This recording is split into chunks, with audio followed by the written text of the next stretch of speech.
రాష్ట్రంలో ప్రజాస్వామ్యం కాకుండా ఒక అరాచక పాలన జరుగుతుంది. ఏ ప్రజల ద్వారా ఎన్నికైనటువంటి ఏ ప్రభుత్వం కూడా ఇలా వ్యవహరించదు. ఏ విషయాలు తీసుకున్నా బీసీల నాయకులపైన దాడి జరిగేటువంటివి అయితేనేమి, ఓ పక్కన కల్తీ, ప్రతి విషయాలలో కల్తీ. ఒక మాటలో చెప్పాలంటే ఈ ప్రభుత్వమే ఒక కల్తీ ప్రభుత్వం. పసిపిల్లలు తాగే పాల దగ్గర నుంచి దేవుడికి సప్లై చేసేటువంటి మెటీరియల్ దగ్గర నుంచి అన్ని విషయాలలో కల్తీలు చేస్తూ, మోసం చేస్తూ, ఇతరులపైన నెపం నెట్టుతూ కాలం గడుపుతూ వస్తున్నారు. రెడ్ హ్యాండెడ్గా దొరికిపోయారు ఏ రకంగా తిరుమలలో మోసం చేసింది అన్నటువంటిది. వీళ్ళ ప్రచారాలు ఎలాగుంటాయన్నటువంటిది కూడా ఈ మధ్యన ప్రజలు గమనిస్తూ వస్తున్నారు. 20 సంవత్సరాల నుంచి కేవలం ఎన్టీ రామారావు గారిని దింపి ఈయన ప్రభుత్వంలోకి వచ్చినప్పటి నుంచి ఈయనకు ప్రజాబలం లేదు అని తెలిసి చంద్రబాబు నాయుడు గారు అప్పటి నుంచి ఒక మేనేజ్డ్ పాలిటిక్స్ లేక్ తీసుకొచ్చాడు. ఆ మేనేజ్డ్ పాలిటిక్స్లో భాగంగా తను ఒక విషం, ప్రజల్లో విషం నాటేటువంటిది, దాని విషవృక్షం చేసేటువంటి బాధ్యత తీసుకుంటూ వచ్చాడు. రాజశేఖర రెడ్డి గారు 7 కొండల స్వామి పైన ఉన్నటువంటి గౌరవంతో అది 2 కొండలు ఉండకూడదు, 7 కొండలుగా స్వామికి ఉండాలా అని చెప్పి ఏ రకమైనటువంటి జీవోలు ఇచ్చింది.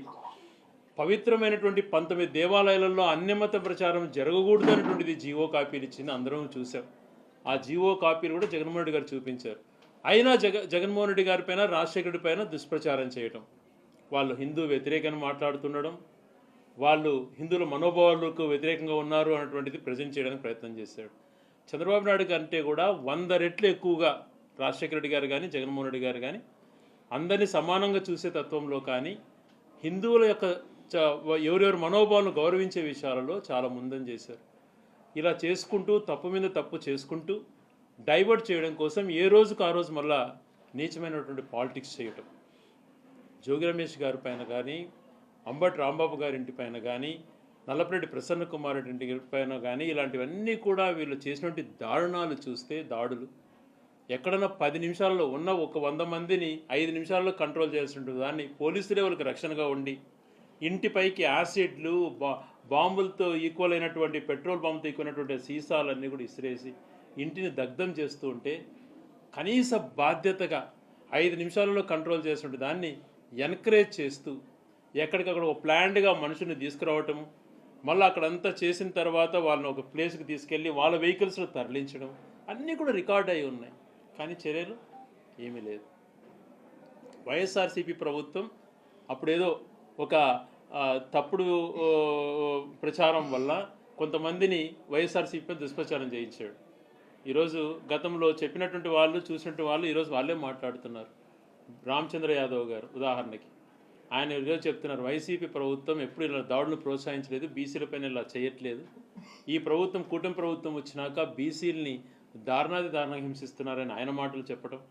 అదే రకంగా కూటమిలో భాగస్వామైనటువంటి శాసనసభ్యుడిగా ఉన్నటువంటి తిరువూరు శాసనసభ్యుడిని ఏ రకంగా అవమానించి, ఏ రకంగా హేళన చేస్తూ, ఒక దళితుడు శాసనసభ్యుడిని చూడకుండా ఏ రకంగా చేస్తున్నారో చూస్తున్నాం. బడుగు బలహీన వర్గాలంటే వాళ్ళకు చాలా చిన్న చూపు. ఈ రోజుటికి ఈ దాడి చేసిన వాళ్ళు వీళ్ళున్నారు అంటుండేది పోలీసుల దగ్గర ఇన్ఫర్మేషన్ ఉంది. కంప్లైంట్ ఇచ్చారు జోగి రమేష్ గారు. ఒక్కరినన్నా అరెస్ట్ చేసి చర్యలు తీసుకున్నారా? 7 నుంచి 8 గంటల వరకు రాంబాబు ఇంట్లో దాడి చేశారు. దానిపైన ఏమన్నా కేసులు ఫైల్ చేసి వాళ్ళని పైన చర్యలు తీసుకున్నారంటే అది లేదు. హింసను ప్రోత్సహించడం చాలా దారుణము. ప్రజాస్వామ్యంలో ఎన్నికైనటువంటి వీళ్ళు ప్రజాస్వామ్యపరంగా కాకుండా దౌర్జన్యపరంగా పాలన కొనసాగించిన ఆలోచన చేస్తున్నారు. ఇది ఎప్పటికీ మంచిది కాదు. ఇది మీరు విష వృక్షాలను ఆడుతున్నారు. ఇది ప్రజాస్వామ్య అవహేళన చేస్తున్నారు, అపహాస్యం చేస్తున్నారు. మీకు తగినటువంటి చర్యలు వస్తాయి. ఈరోజు తిరుమల విషయంలో కానీ ప్రతి ఒక్కరు, చదువుకున్న వాళ్ళ దగ్గర నుంచి ప్రతి ఒక్కరు ఈరోజు మాట్లాడుతున్నారు. ఇంత నీచానికి దిగజారుతాడా? రాజకీయాలలో ఇతర పార్టీని డిఫేమ్ చేయడం కోసం, ప్రజలకు ఇచ్చినటువంటి హామీలు నెరవేర్చకుండా తప్పుదోవ పట్టించేందుకోసం ఇలాగ దేవుణ్ణి కూడా రోడ్డుపైకి తెస్తారా అని చెప్పి ప్రతి ఒక్కరు బాధపడుతున్నారు. అది చూస్తే ఆ కల్తీని సప్లై చేసింది ఎవరు అనంటే లాస్ట్కి 2014 నుంచి 19 వరకు Indapur dairy manufactured by Heritage. అప్పుడు ఇచ్చినటువంటి రేటు కాకుండా వాళ్ళకి ఇచ్చినాక రేటు పెంచి ఇవ్వటం. ఇప్పుడు మరీ అటువంటి కంపెనీకే 600 రూపాయలకు పైగా చేసి మళ్ళీ ఆ ఇందాపూర్ డైరీకి ఇచ్చేసి దొరికిన తర్వాత రోజు రాత్రికి మ్యానుఫ్యాక్చరింగ్ యూనిట్ కాస్త కో మ్యానుఫ్యాక్చరింగ్ యూనిట్గా మార్చేసేటువంటి దుర్మార్గపు చర్యలు పాల్పడుతున్నారంటే ఏమనాలి వీళ్ళని. ఇలాంటి మోసపూరితమైన కార్యక్రమాలు చేసుకుంటూ ఎంతకాలం మీరు పరిపాలన చేస్తారో చూద్దాం. ఇవన్నీ కూడా ప్రజలు గమనిస్తున్నారు. రాబో రోజులలో మా ప్రభుత్వం వచ్చే గతంలో వీళ్ళు మాటలు చెప్పి అబద్ధాలు చెప్పారు. బీసీ పైన దాడులు జరిగితే చట్టం తీసుకొస్తాం, ఆ చట్టంలో అవి చేస్తాం ఈ చేస్తాం అని చెప్పి మాట్లాడారు. మా ప్రభుత్వం వచ్చాక ఇప్పుడు బీసీల పైన ఎవరిపైన అయితే దాడులు చేశారో వాళ్ళపైన గట్టి చర్యలు చేపట్టడమే కాకుండా భవిష్యత్తులో బీసీల జోలికి వస్తే ఏ రకమైనటువంటి పనిష్మెంట్ ఉంటుందో ఆ చట్టాలు తీసుకొచ్చేదానికి మా జగన్మోహన్ రెడ్డి గారు ఖచ్చితంగా ఆలోచన చేస్తున్నారు. ఆలోచన తీసుకొస్తాం. ఇప్పటికైనా పోలీసులు కన్ను తెరిచి ప్రభుత్వం మాట వినకుండా జరుగుతున్నటువంటి దాడులను వాళ్ళు గమనించుకొని వాళ్ళ బాధ్యత నెరవేర్చుకునేదానికి వాళ్ళు ప్రణాళిక రూపొందించుకోవాలి. లేకపోతే ఇప్పుడు ప్రభుత్వాలపైన విశ్వాసాలు కాకుండా పోలీస్ వ్యవస్థ పైన కూడా విశ్వాసం కోల్పోతే ఇంకా దారుణంగా ఉండే పరిస్థితులు అని చెప్పి తెలియజేస్తున్నాం.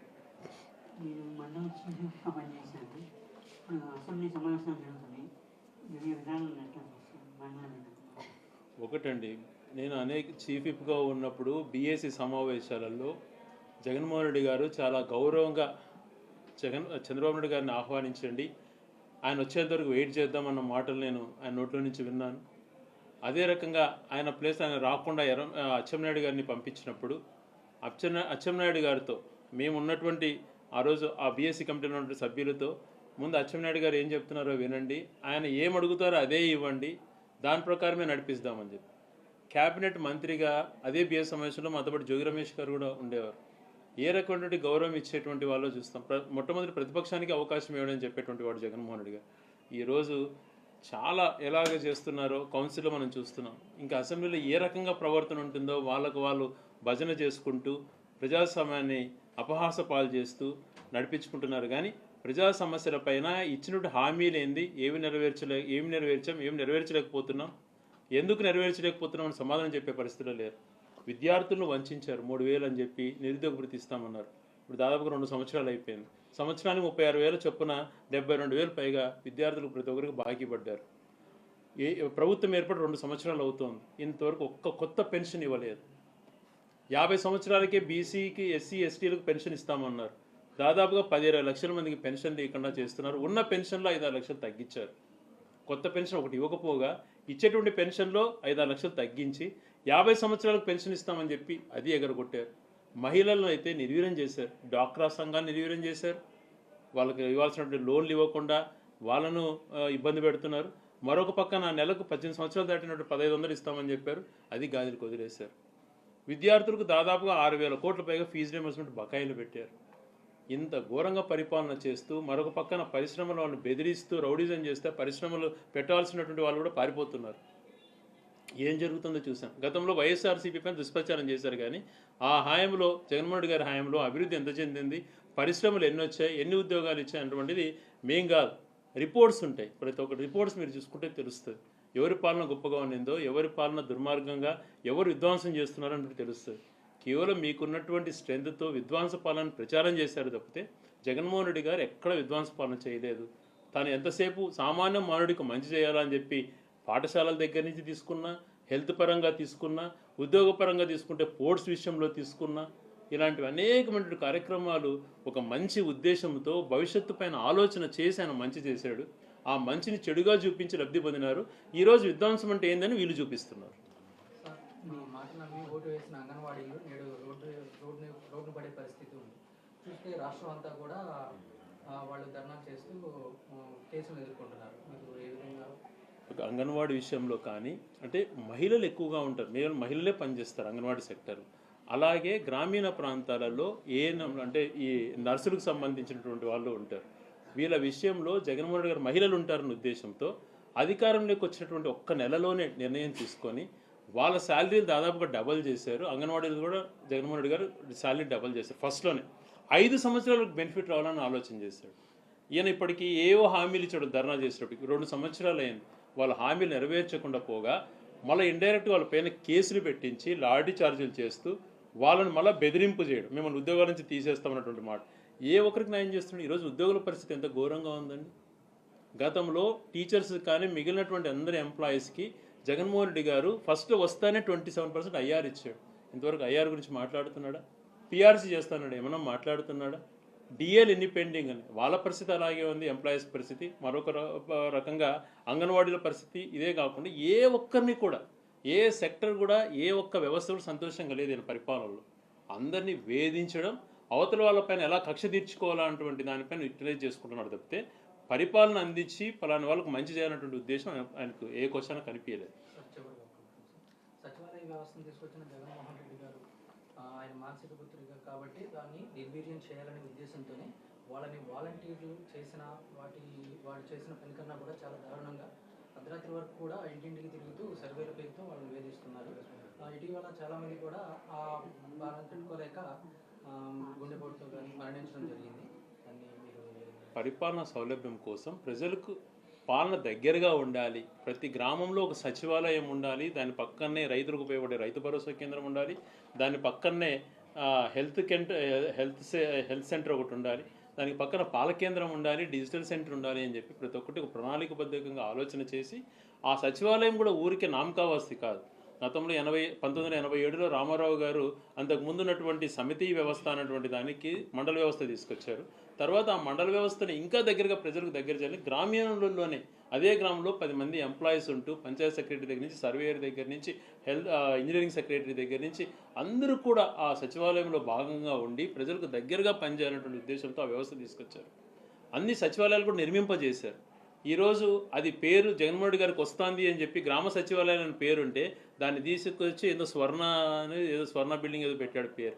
ఆ పేరు మార్చేసి ఆ వ్యవస్థను కూడా నిర్వీర్యం చేస్తూ వాళ్ళపైన కక్ష సాధింపుగా వ్యవహరిస్తూ వాళ్ళ డిమాండ్లు ఎక్కడ మాట్లాడినా వాళ్ళని హేళన చేస్తూ వాళ్ళకి సెలవులు వాళ్ళ సెలవులు ఉండకూడదు అని చెప్పి ఇంకొకటి కూడా పని చేయించుకునే విధానంలో కూడా కక్షపూరితంగా ప్రజలకు ప్రేమతో ప్రభుత్వానికి ఉపయోగపడేటువంటి కార్యక్రమాలు కాకుండా వాళ్ళని వ్యక్తిగతంగా టార్గెట్ చేసి చేయడం వలన దాదాపుగా నాకు మొన్నటి వరకు ఇన్ఫర్మేషన్లో 18 మంది దాకా అందులో పనిచేసేటువంటి ఎంప్లాయీస్ సూసైడ్ చేసుకొని చనిపోయారు. అంటే దాదాపుగా 1,40,000 ఉద్యోగాలు ఇచ్చినటువంటి జగన్మోహన్ రెడ్డి గారు వాళ్ళని వేదనకు గురి చేస్తూ ఎవరైనా ఉద్యోగాలు ఏ ప్రభుత్వం కంటిన్యూస్ ప్రాసెస్. ఒకటి చెప్పాలంటే స్వతంత్రం వచ్చినాక టీచర్ వ్యవస్థ చాలా పెద్దది. అటువంటి వ్యవస్థకు సమాంతరంగా దానికన్నా పెద్ద వ్యవస్థను క్రియేట్ చేసి ఒకటే నెలలో 1,40,000 ఉద్యోగాలు ఇచ్చి వాళ్ళ కుటుంబాలు బాగుండాలా అని చెప్పి పారదర్శకంగా ఎక్కడ ఒక చిన్న కామెంట్ లేకుండా ఉద్యోగాలు ఇచ్చి వాళ్ళ గౌరవం పెంచితే వాళ్ళ గౌరవం తగ్గించి వాళ్ళని హేళనకు గురి చేస్తూ వాళ్ళకు ఒత్తిడి చేపించి 18 మంది ఒక సచివాలయ వ్యవస్థలోనే సూసైడ్ చేసుకున్నారంటే వాళ్ళ పరిస్థితి దారుణంగా ఉంటుంది. అంటే అది జగన్మోహన్ రెడ్డి గారికి మానసపుత్రిక దానికి పేరు వస్తుందని చెప్పి ఉద్దేశంతోనే హేళన చేస్తూ వాళ్ళని ఇది చేస్తున్నాడు. వాళ్ళ పని వాళ్ళు సక్రమంగా డివైడ్ చేసుకుంటే గ్రామంలో ప్రజలకు ఏ కష్టమూ ఉండదు. కానీ ఆ చంద్రబాబు నాయుడు గారికి ఎప్పుడు అది ఉండదు. ప్రజలు సంతోషంగా సుఖవంతంగా పని చేసుకోవడం ఇష్టం ఉండదు. ప్రతి ఒక్కటి ఆయన ప్రతి ఏ పని జరగనీయకుండా పోస్ట్పోన్మెంట్ చేసుకుంటూ ప్రజల్ని ఇబ్బందికి గురి చేయడమే ఈయన ఒక అజెండాగా పెట్టుకొని చేస్తున్నట్టుగా మనకు స్పష్టమవుతుంది. ఖచ్చితంగా వాళ్ళు కూడా ఉద్యోగస్తులు అందరూ ఈరోజు ఆలోచన చేస్తున్నారు. జగన్మోహన్ గారి పరిపాలన ఎలా ఉంది, ప్రజలు ఎలా ఉందని భవిష్యత్తులో నేను గుణపాఠం తెలియజేస్తాను. ఒకటండి, ఇప్పుడు అన్నీ చూస్తున్నారు ప్రజలు, అన్నీ కూడా గమనిస్తున్నారు.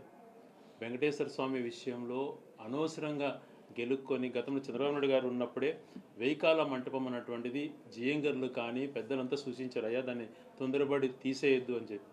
ఆ రోజు ఉన్న పలంగా అగౌరవపరుస్తూ చేశాడు.